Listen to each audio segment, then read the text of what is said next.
Hello everyone, my name is Nemanja Đorđević and I'm Field Application Engineer at Quectel. Today I will show you the Quectel Pi H1, a compact and powerful single-board computer designed for edge computing for multimedia, industrial control, robotics, smart security and other IoT applications. The Quectel Pi H1 is based on Qualcomm QCS6490 platform. It combines a high-performance 8-core 64-bit processor, up to 12 TOPS of computing power and Adreno 643L GPU, 8GB of LPDDR4X memory and 128GB UFS storage. The board supports Linux-based development, including Quectel Linux and Debian, and is designed to help developers quickly evaluate display, camera, audio, Ethernet, Wi-Fi, Bluetooth, PCI Express, USB and GPIO functions. In this video, we will go through the main board elements, basic hardware setup, software preparation and first power-on test. Now, let's get more familiar with the main elements of the Quectel Pi H1 board. Here we can see the Quectel Pi H1 single-board computer. USB Type-C power input, used as the main board power supply. A power delivery compatible adapter is required.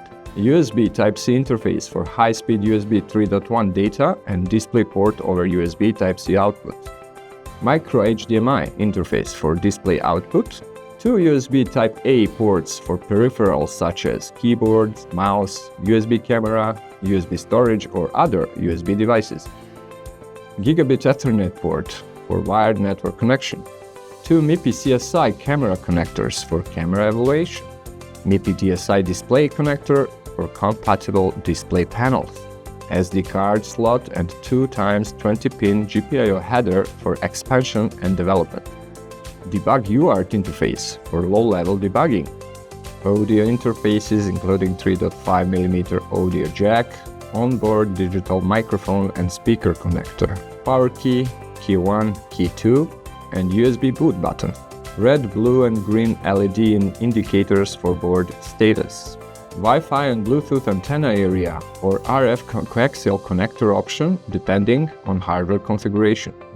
To set up the Quectel Pi H1, we will start by placing the board on a stable surface and checking that the cooling solution is installed if required. Next, we will connect the display. For a standard monitor, we can use the micro HDMI cable or we can use USB Type-C DisplayPort output if the output display supports it. Now we can connect the keyboard and the mouse to the USB Type-A ports. For network access, we can connect the Gigabit Ethernet cable or we use Wi-Fi after the system is booted. If we want to test camera functions, we can connect the IMX219 camera to one of the MIPI CSI connectors, making sure that the FPC cable is inserted in the correct direction. Before powering on the board, we should prepare a monitor, keyboard, mouse, network connection, and the recommended power supply.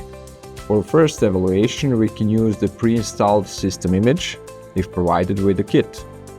For the deeper development, users can refer to Quectel Pi H1 development guide for Quectel image build, flashing tools, kernel update, cross-compilation, SSH remote access, and application development.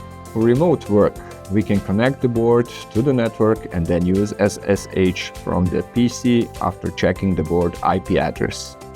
Let's now connect and switch on our Quectel Pi H1. We connect the USB-C power cable to the dedicated power input on the board. Power adapter should be power delivery compatible and able to provide enough power, for example 9 volts, 3 amps or 5 volts, 5 amps, depending on the recommended setup. If auto power on is enabled, red jumper connected, the board will start after power is connected. If not, we long press the power key button to turn it on. After boot, we should see the system desktop or terminal on the connected display. At this point, we can verify the basic functions.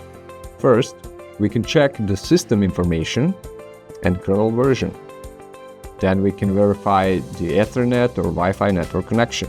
After that, we can test USB peripherals, audio output, and camera preview. For developers, the Quectel Pi H1 is useful as a fast prototyping platform. You can run the application, test GPIO and peripheral interfaces, connect cameras and displays, and evaluate edge AI or multimedia use cases directly on the board. If a firmware update or recovery is needed, the USB boot button can be used to force the board into download mode according to the Quectel Pi H1 flashing guide. This was a quick overview of the Quectel Pi H1 single-board computer. To find out more about the Quectel Pi H1 and other Quectel single-board computers, please visit quectel.com, Quectel Dev Zone, or contact your regional sales team and channel partners.